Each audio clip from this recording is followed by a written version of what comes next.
think of even better sort of and more effective solutions if we begin to apply our minds to them. But the point is that these institutions, the way the collector functions, the way the departments functions, state departments, the way they are organized, their hierarchical structure, that acts at cross purposes with the local governments at all levels. So this is also something which needs to be addressed. 11th and 12th schedule, why it has not happened.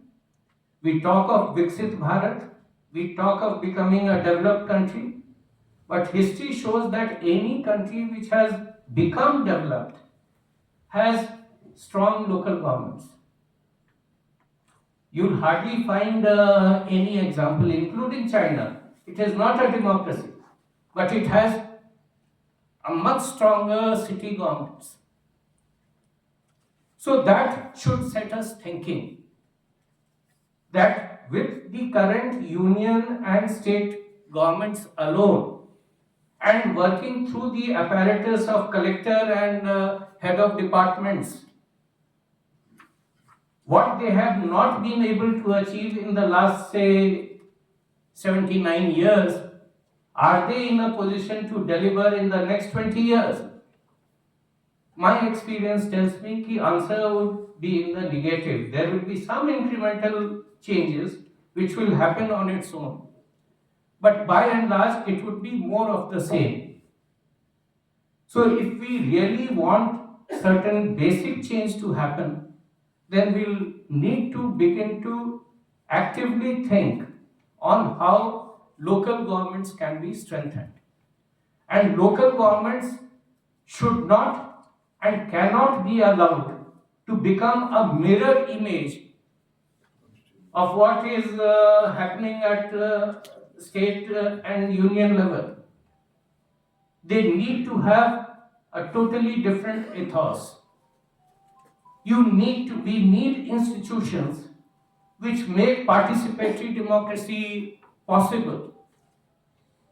Even conceptually, how to make Gram Sabha more responsive, more effective.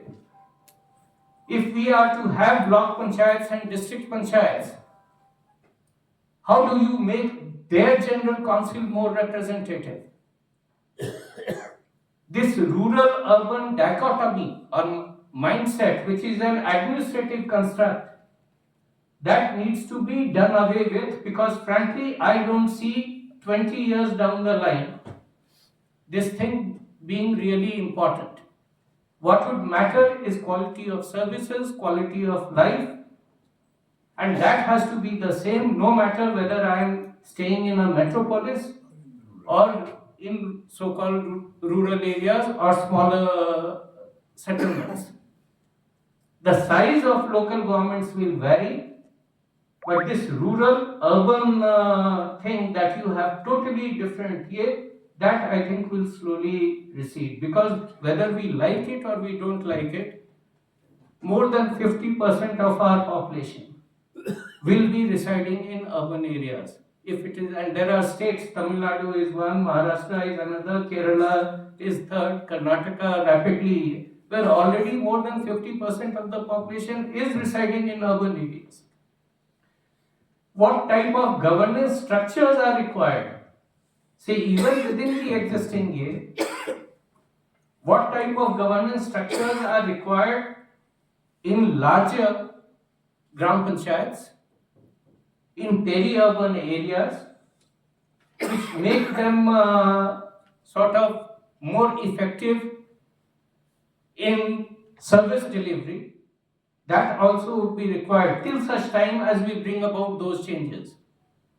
Even in the present circumstances, there is one gram panchayat structure which is applicable for a panchayat of a size of 500 or 1000 or 2000 population.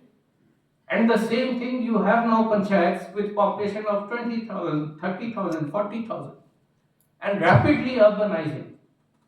How do we address that? So these are also issues which will come to the fore. Spatial planning will become extremely important as we go along. So we'll need to also think of new institutions which make citizen-centric governance possible, participatory democracy possible. What could these could be? Again, it is for all of us to discuss, deliberate, and then maybe slowly something, once we start discussing with all stakeholders, certain things will come. Before I conclude, because many of my suggestions I have already given it in the paper, which can be circulated to all concerned. One important thing is that we must not forget that the large number of elected representatives, say 33 lakh, if we also include about 1 lakh urban local government representatives, it's a very large number. For a country of 140 crores or 145 crores, whether 33 lakh is a more respectable symbol of representative democracy than 5,000 odd MLAs and MPs. It needs to be formulated or put across in such language which everyone can understand.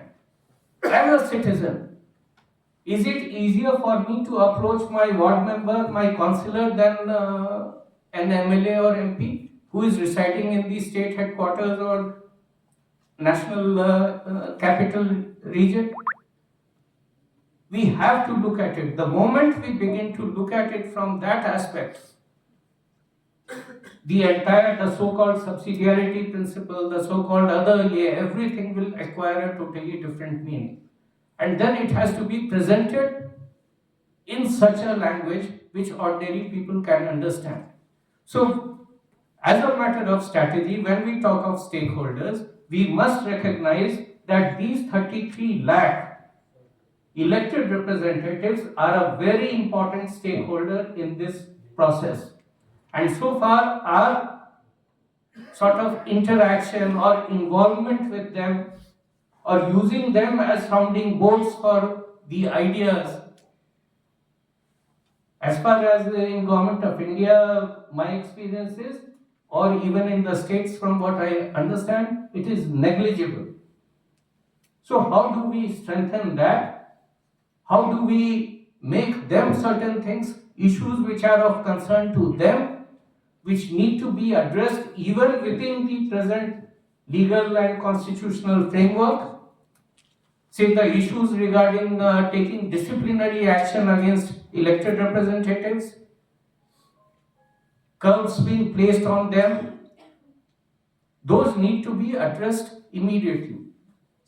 Then we also need to take up the issue of their honorarium and the perks and facilities which are made available to them vis-a-vis the MLAs and MPs. If you just look at the honorarium the other day in Uttar Pradesh, one ward councillor, he mentioned that they received just 300 rupees for attending the meeting of the corporation as and when it is called. That works out, say, 4 or 5 meetings are held in a month, 1,500 rupees. That's all. They don't receive a single other penny, even as. And being a corporator, being a local government elected representative is a full-time activity. It is not a part-time activity. That we must understand. And our finance ministry officials, our people in government, they should also realize that governance, and especially good governance, it will cost money. It won't come for free. Right now, government spends millions, crores on the various consulting firms. No questions asked. We spend crores on organizing huge events. No question asked. So it is high time we recognize that interacting or giving due respect to the elected representatives who are full time